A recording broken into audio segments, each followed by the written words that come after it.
लोकसभा चुनाव की तारीखों का ऐलान हो चुका है और जिसके साथ ही राजनीतिक पार्टियों ने पहाड़ जीतने के लिए पूरा जोर, पूरी शक्ति लगा दी है।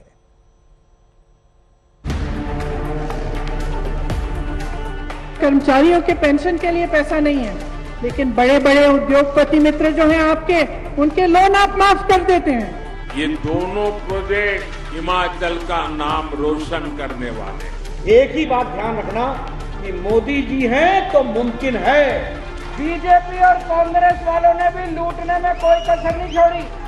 गलत तो नहीं कह रहा जी? दिग्गजों की रैली, धुआंधार प्रचार और एक दूसरे पर वार पलटवार। पहाड़ी राज्य हिमाचल प्रदेश में जिस सियासी लड़ाई का ट्रेलर पिछले कुछ दिनों से चल रहा है, अब उस चुनावी जंग की फाइनल तारीख आ गई है। चुनाव आयोग ने हिमाचल प्रदेश की चुनाव की तारीख तय कर दी है। 12 नवंबर को राज्य की 68 विधानसभा सीटों पर मतदान होगा और 8 दिसंबर को चुनाव के नतीजे आएंगे। The gazette notification would be 17th October. The election would be in one phase. Last date for nomination would be 25th October, that is Tuesday. Date for scrutiny would be 27th. Last date for withdrawal would be 29th. And date of poll 12th November. And date of counting 8th December. And the entire process is completed by 10th of December.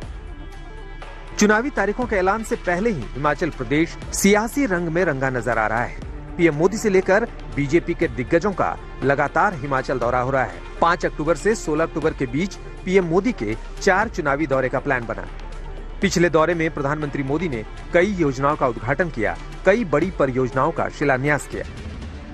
Haroli में बहुत बड़े bulk drug park का शिलान्यास हुआ है। कुछ दिन पहले जैसे जयराम जी बता रहे थे, नालागढ़ बद्दी में मेडिकल डिवाइस पार्क पर भी काम शुरू हो चुका है। ये दोनों प्रोजेक्ट देश के साथ साथ दुनिया भर में हिमाचल का नाम रोशन करने वाले। उधर बीजेपी अध्यक्ष जेपी नड्डा भी बार बार हिमाचल प्रदेश के दौरे पर आते रहे।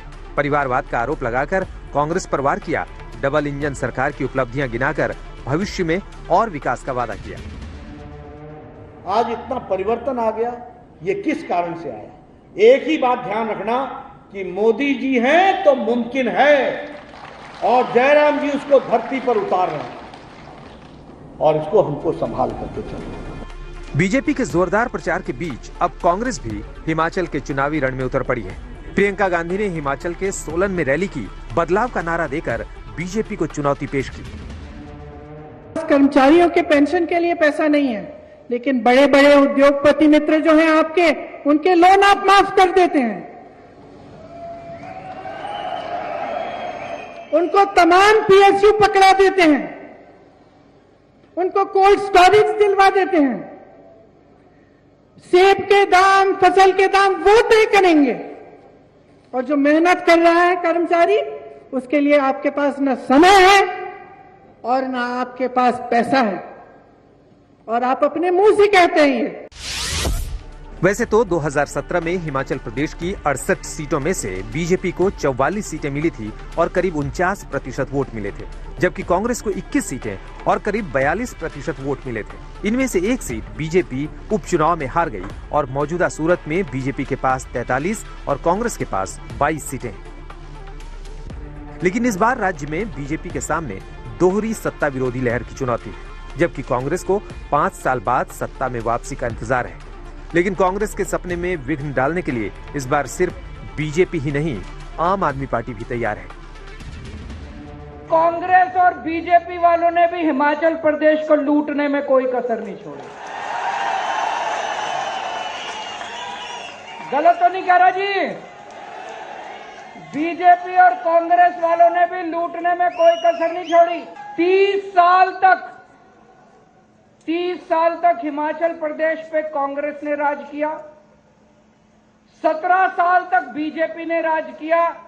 आज हिमाचल प्रदेश में जितनी समस्याएं हैं, आज हिमाचल प्रदेश की जो हालत है, वो इन दोनों पार्टियों की वजह से है।